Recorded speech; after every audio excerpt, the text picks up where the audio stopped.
Hello and welcome back. This is a continuation of internal economies of scale, and where we are going to look at the external economies of scale. But just a recap, we had defined economies of scale as the cost benefits business gains by scaling up production or becoming more efficient in production. And we looked at a graph that showed, this is a economies of scale graph that showed that cost per unit reduction as the output increases.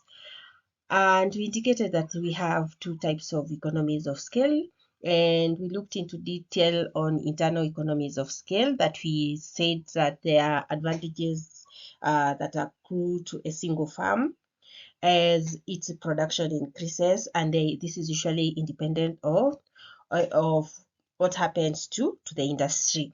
And our topic of the day, which is external economies, we had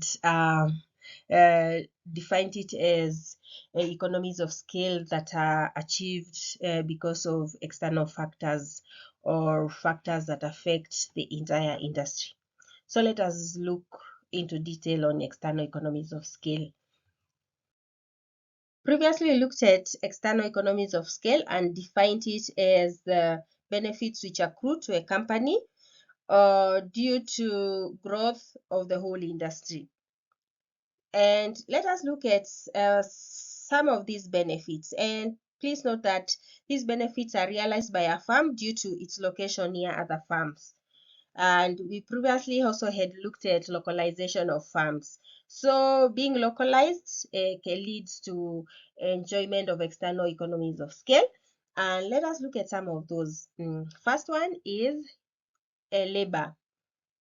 And where many farms are located in one area, a pool of labor of various skills is usually available. And therefore, farms relocating to that an area, they'll find it easy to obtain labor. Improved or efficient infrastructure, and usually where many farms are located, infrastructure tends to be highly developed, and here we are talking about roads or power or even water supply and even communication facilities. And therefore, a farm relocating such an area that enjoys these services of infrastructure, the farm will also be able to enjoy them.